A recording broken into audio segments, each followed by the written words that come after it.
নমস্কাৰ এই মুহূৰ্তত আহি পৰিছে ৰাতিপুৱাৰ কেইবাটাও বিগ ব্ৰেকিং নিউজ। আজি হৈছে 29 মে। গোটেই অসম তথা ভাৰতৰ বিভিন্ন প্ৰান্তৰ পৰা যুগত হৈছে কেইবাটাও গুৰুত্বপূৰ্ণ খবৰ। এনেবোৰ খবৰ নিতৌ পাই থাকিবলৈ চেনেলটি সাবস্ক্ৰাইব কৰি ভিডিঅ'টো এটা লাইক কৰিবলৈ নাপাহৰিব। আজিৰ আমাৰ প্ৰথমটো খুবেই গুৰুত্বপূৰ্ণ খবৰ হৈছে অসমবাসীৰ বাবে এটা ডাঙৰ খবৰ। সাৱধান, খুলি দিয়া হল খান্দং বান্দাৰ 7খনকৈ গেট। ভয়ংকৰ পৰিস্থিতিৰ আকাংক্ষা। সাৱধান হৈ থাকক অসমবাসী। খুৰাহৰে বৃদ্ধি পাইছে নিপকৰ জলস্তৰ। ভয়ংকৰভাৱে উফন্দি উঠিছে নিপকৰ জলস্তৰ। খুলি দিয়া হৈছে খান্দং বান্দাৰ 7খনকৈ গেট। ধাৰাসাৰ বৰষুণৰ বাবে উফন্দি উঠিছে জলবিদ্যুৎ প্ৰকল্পটোৰ জলস্তৰ। মেঘালয় আৰু উমৰাংচুত বিগত 48 ঘণ্টা ধৰি দি আছে ধাৰাসাৰ বৰষুণ। মুগুলধাৰ বৰষুণৰ বাবে উফন্দি উঠিছে প্ৰকল্পটোৰ জলস্তৰ। প্ৰকল্পটোৰ পানীয়ে যিকোনো মুহূৰ্ততে চলাব পাৰে ভয়ংকৰ সংহাৰ। কপিলী নৈৰ স্থানীয় অঞ্চলবাসী ৰাইজক সাৱধানে থকাৰ আহ্বান প্ৰশাসনৰ। কালগুৰ্ণী ৰেমালৰ প্ৰভাৱত অসম আৰু উত্তৰ পূবত অব্যাহত প্ৰকাণ্ড ধুমুহা আৰু বৰষুণ। আধা খুলি দিয়া হৈছে নিপকৰ ফলৰ অসম মেঘালয় সীমান্তৰ খান্দং বান্দাৰ গেট। বান্দাৰ গেট খুলি নিদিলে বান্দাৰ ওপৰত বাবুকি অহাৰ সম্ভাৱনা আৰু ইয়াৰ বাবে বান্দাটো খুলি দিয়া হৈছে। সাৱধান, খুৰাহৰে বৃদ্ধি পাইছে নিপকৰ জলস্তৰ। তাৰ পিছত অসমবাসী ৰাইজক জনাইছো আমাৰ 2 নম্বৰটো খুবেই গুৰুত্বপূৰ্ণ খবৰ। লগতে এটা ডাঙৰ খবৰ, আজি শিক্ষানুষ্ঠান বন্ধ ৰখাত তাৎক্ষণিকভাৱে নিৰ্দেশনা জাৰি কৰিছে অসমৰ মুখ্যমন্ত্ৰী ডক্টৰ হিমন্ত বিশ্ব শৰ্মাই। আজি হৈছে 29 মে আৰু আজিৰ দিনত শিক্ষানুষ্ঠান বন্ধ ঘোষণা। অসমত ৰেড এলাৰ্টত থকা জিলাসমূহৰ শিক্ষানুষ্ঠান বন্ধৰ ঘোষণা কৰিছে। কোন কোন জিলাত ৰেড এলাৰ্ট জাৰি কৰিছে? তাৎক্ষণিকভাৱে বন্ধৰ নিৰ্দেশ দিলে অসমৰ মুখ্যমন্ত্ৰী ডক্টৰ হিমন্ত বিশ্ব শৰ্মাই। হোজাই, নগাঁও, পশ্চিম কাৰ্বি আংলঙত বন্ধ থাকিব স্কুল। লগতে গোলাঘাট, ডিমা হাছাও, কাছাৰ, হাইলাকান্দি, কৰিমগঞ্জলৈ নিৰ্দেশনা জাৰি কৰিছে। প্ৰতিগৰাকী ৰাজ্যবাসীক সাৱধান হৈ থকাৰ আহ্বান জনালে মুখ্যমন্ত্ৰীগৰাকীয়ে। আজি মাজুলী জিলাতো বন্ধ থাকিব সকলো শিক্ষা অনুষ্ঠান। অসমত ৰেড এলাৰ্ট থকা জিলাসমূহৰ শিক্ষানুষ্ঠান বন্ধৰ নিৰ্দেশনা জনাইছে অসমৰ মুখ্যমন্ত্ৰী ডক্টৰ হিমন্ত বিশ্ব শৰ্মাই। তাৰ পিছত অসমবাসী ৰাইজক জনাইছো আমাৰ 3 নম্বৰটো খুবেই গুৰুত্বপূৰ্ণ খবৰ। লগতে এটা ডাঙৰ খবৰ, শীঘ্ৰে আপডেট কৰক আপোনাৰ একাউণ্টৰ EKYC। 10 জুনত লাখ লাখ লোকৰ একাউণ্টত সোমাব টকা। হয় বন্ধু-বান্ধৱীসকল, আপুনিও লাভ কৰিব পাৰিব এইসমূহ টকা। বন্ধু-বান্ধৱীসকল, আপুনিও লাভ কৰিব পাৰিব আপোনাৰ বেংক একাউণ্টত টকা। আপুনি পাব নে নাই সম্পূৰ্ণকৈ জানি লওক। 10 তাৰিখে লাখ লাখ লোকৰ একাউণ্টত সোমাব টকা। কোনে কোনে লাভ কৰিব এই টকা?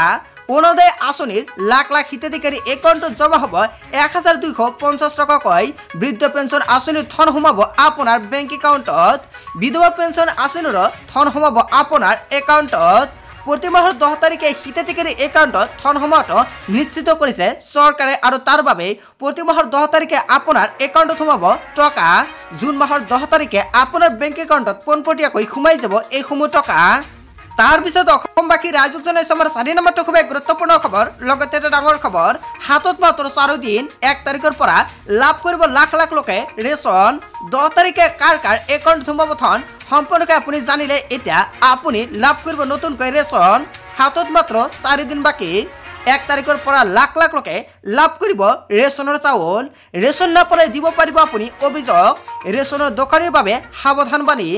আপুনি লিখি লওক দুটাকৈ নম্বৰ আৰু নম্বৰ দুটা হৈছে 1800345361 আৰু 1967 আৰু এই দুটা নম্বৰতে ফোন কৰি দিব পাৰিব আপোনাৰ সকলো ধৰণৰ অভিযোগ। দোকানীৰ লগতে গ্ৰাহকেও মানি চলিব লাগিব নিয়ম। 1 তাৰিখৰ পৰা 10 তাৰিখৰ ভিতৰত লাভ কৰিব আপুনি ৰেচন। মনত ৰাখিব ৰেচনৰ চাউল সংগ্ৰহ কৰাৰ সময়ত দিয়ক ফিংগাৰপ্ৰিণ্ট দিহে সংগ্ৰহ কৰক আপোনাৰ এখন ৰচিদ। E-পোষ্ট মেচিনৰ দ্বাৰা দিয়া ৰচিদ লাগিব আপোনাৰ আৰু সকলো হিতাধিকাৰীৰ ল'ব লাগিব সেইখন ৰচিদ।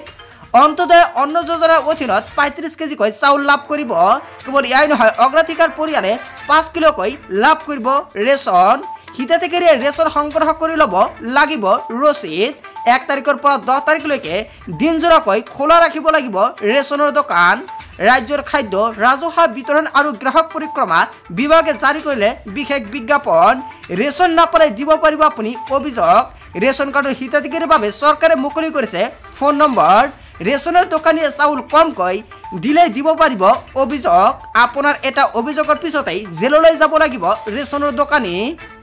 তাৰপিছত অসমবাসী ৰাইজক জনাইছো আমাৰ 5 নম্বৰটো খুব গুৰুত্বপূৰ্ণ খবৰ অসমবাসীৰ বাবে এটা ডাঙৰ খবৰ চাৰিচকীয়া বাহনত হেলমেট নিপিন্ধাৰ বাবে 1000 টকা জৰিমনা হয় বন্ধুসকল আপুনি ঠিকই শুনিছে ৰাজ্যৰ পৰিবহণ বিভাগৰ আজব কাণ্ড চাৰিচকীয়া বাহনৰ চালক লৈ আহিল হেলমেট নিপিন্ধাৰ বাবে জৰিমনা 1000 টকা জৰিমনা বিহিলে চালকজনক কেৱল এয়াই নহয় নয়নমণি ফুকনৰ নামৰ এজন যুৱক লৈ আহে ই চালান আৰু ই চালান দেখি হতভম্ব হৈ পৰে বাহনগৰাকীয়ে AS04M6524 নম্বৰৰ বাহনৰ গৰাকীলৈ আহে ই চালান শিৱসাগৰৰ যান বাহন আৰক্ষীৰ এই কাণ্ডক লৈ অসৃষ্ট পৰিছে একাংশ লোক অৱশেষত চাৰিচকীয়া বাহন চলাওঁতে চালকে পৰিধান কৰিব লাগিব হেলমেট তাৰপিছত অসমবাসী ৰাইজক জনাইছো আমাৰ 6 নম্বৰটো খুব গুৰুত্বপূৰ্ণ খবৰ লগতে এটা ডাঙৰ খবৰ সাৱধান অসম আৰক্ষীৰ সতৰ্কবাণী আপোনালৈ আহিছে নেকি এই মেছেজ যদি আহিছে তেন্তে আপুনি সাৱধান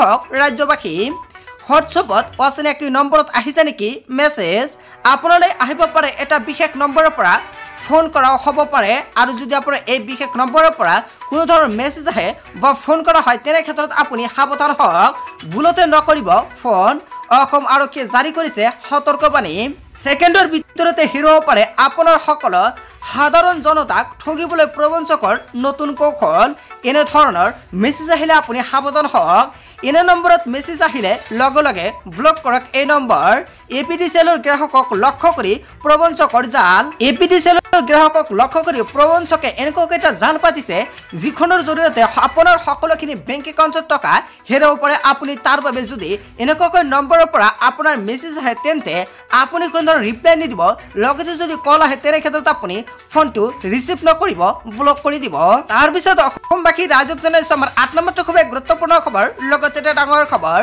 ৰেমলৰ মাজতে আন এক ভয়ংকৰ খবৰ যিকোনো মুহূৰ্ততে সৃষ্টি হ'ব পাৰে ভয়াবহ পৰিস্থিতি সতৰ্কবাণী প্ৰেৰণ কৰিলে ভুটানে কিয়নো বানত বুৰ যাব পাৰে নামনি অসমৰ কেইবাখন অঞ্চল ভুটানত ডাবৰ বিস্ফোৰণৰ সম্ভাৱনা ভুটানৰ দক্ষিণ প্ৰান্তত বৃষ্টিপাতৰ লগতে ডাবৰ বিস্ফোৰণৰ সম্ভাৱনা ডাবৰ বিস্ফোৰণ আৰু বৃষ্টিপাতৰ ফলত বৃদ্ধি পাব ভাৰতলৈ বৈ অহা নৈৰ জলপৃষ্ঠ চিন্তিত বৰপেটা বঙাইগাঁও চিৰাং আৰু কোকৰাঝাৰবাসী ৰেমলৰ মাজতে আন এক ভয়ংকৰ খবৰ তাৰপিছত অসমবাসী ৰাইজক জনাইছো আমাৰ আন এটা খুব গুৰুত্বপূৰ্ণ খবৰ লগতে অসমবাসীৰ বাবে এটা ডাঙৰ খবৰ পিএম কিষাণৰ প্ৰতিজন হিতাধিকাৰীৰ বাবে এটা গুৰুত্বপূৰ্ণ খবৰ অতি শীঘ্ৰে কৰি লওক আপুনি 3টা কাম নহলে আপুনি নাপাব টকা কিয়নো অসমত লাখ লাখ লগতে কোটি কোটি লোকৰ একাউণ্টত সোমাব পাৰে পিএম কিষাণৰ 17 নম্বৰ কিস্তি পিএম কিষাণৰ প্ৰতিজন হিতাধিকাৰীৰ বাবে এটা গুৰুত্বপূৰ্ণ খবৰ অতি শীঘ্ৰে আপুনি ইকেৱাইচি লগতে ডিবিটি লিংক বেংকৰ লগত